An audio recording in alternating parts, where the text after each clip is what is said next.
आज मैं दसम वर्ग के लिए संस्कृत व्याकरण में पहले पाठ के साथ पुनः आपके सामने उपस्थित हूँ। आज हमारा 12वां दिन है। हम परस वर्ण संधि का अध्ययन कर रहे थे, जिसके अंतर्गत हमने देख लिया था कि अगर प्रथम पद के अंत में अनुस्वार हो या अम हो एवं दूसरे पद के शुरू में क हो, कवर का क ख ग घ हो, तो अनुस्वार का परिवर्तन अंगों में होता है।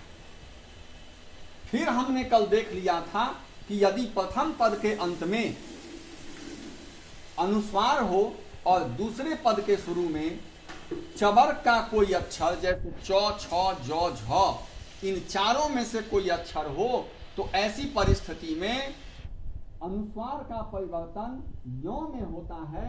अब हम देखते हैं कि अगर अब इसका तीसरा हिस्सा देखिए, यदि प्रथम पद के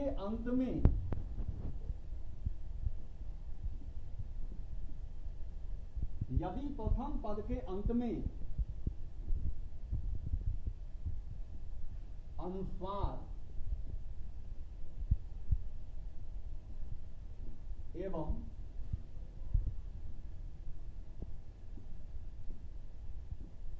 अंतिम पद के शुरू में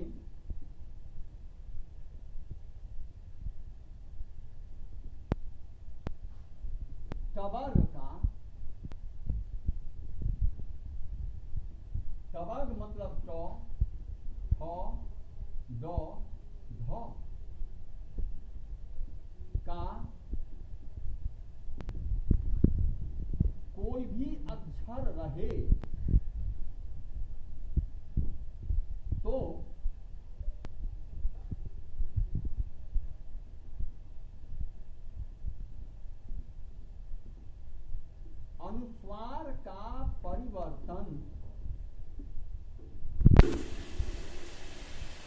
तो अनुस्वार का परिवर्तन टवर्गी नौ में होता है।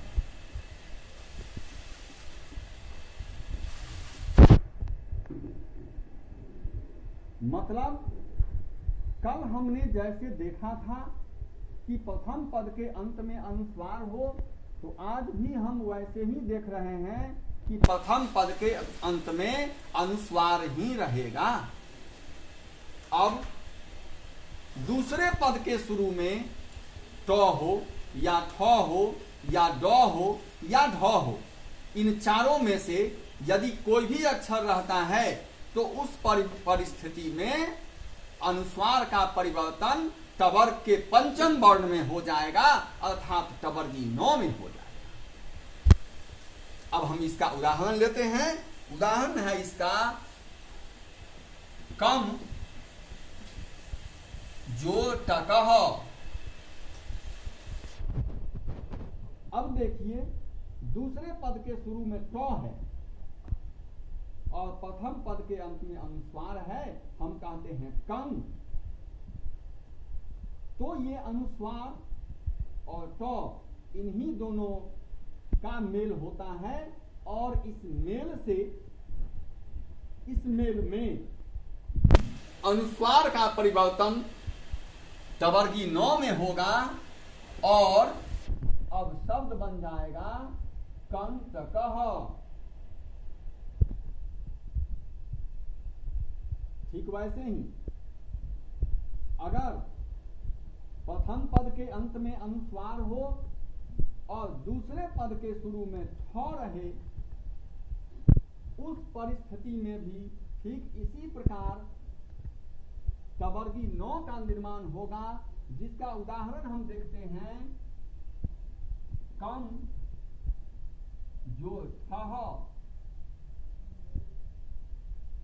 तो कम जो ठह ये बन जाता है, तो ठ होने के कारण अनुस्वार का परिवर्तन टवर्गी नौ में होगा और ये बन जाएगा कंठः।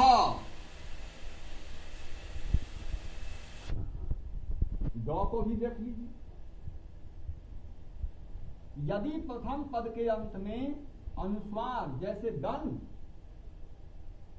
और दूसरे पद के शुरू में दह रहेगा तो उस परिस्थिति में इस ड के कारण इस अनुस्वार का परिवर्तन टवर्गी नौ में हो जाएगा, अर्थात ये बन जाएगा दंडह।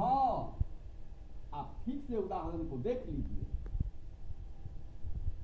तो इन उदाहरणों से यह बात स्पष्ट हो जाती है कि अगर प्रथम पद के अंत में अनुस्वार रहता है और दूसरे पद के शुरू में ट रहता है या ठ रहता है या ड रहता है या ढ रहता है तो उस परिस्थिति में अनुस्वार का परिवर्तन टवर्गी नौ में हो जाएगा।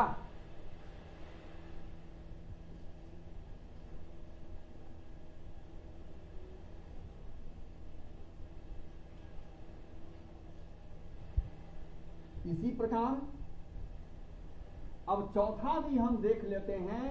अब इसी प्रकार आप समझ लीजिए कि यदि प्रथम पद के अंत में अनुस्वार हो और दूसरे पद के शुरू में तवर्ग का जो 4 अक्षर है त थ द ध, इन चारों में से कोई भी अक्षर रहेगा तो अनुस्वार का परिवर्तन तवर्गी नौ में हो जाएगा।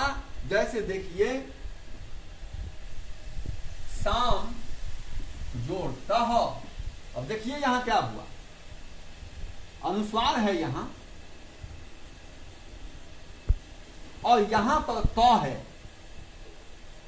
ये तवर्ग का अक्षर है जिस कारण से इस अनुस्वार का परिवर्तन तवर्गी नौ में होगा, छोटी नौ जिसको भी आप कहते हैं, तो ये बन जाएगा शांतः।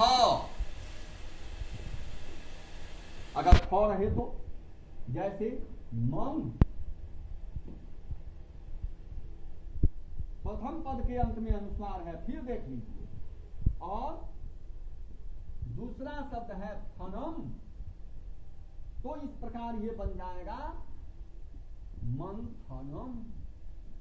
तो इस प्रकार हमने देखा कि अगर प्रथम पद के अंत में अनुस्वार हो और दूसरे पद के शुरू में टवर्ग के 4 अक्षरों में से कोई भी अक्षर हो तो अनुस्वार का परिवर्तन टवर्गी नौ में। लेकिन अगर प्रथम पद के अंत में अनुस्वार हो और दूसरे पद के शुरू में तवर्ग का कोई अक्षर त थ द ध हो तो अनुस्वार का परिवर्तन तवर्गी नौ में होता है, तवर्ग के नौ में होता है। मैं इन्हीं शब्दों के साथ अपनी वाणी को विराम देता हूं। That's all.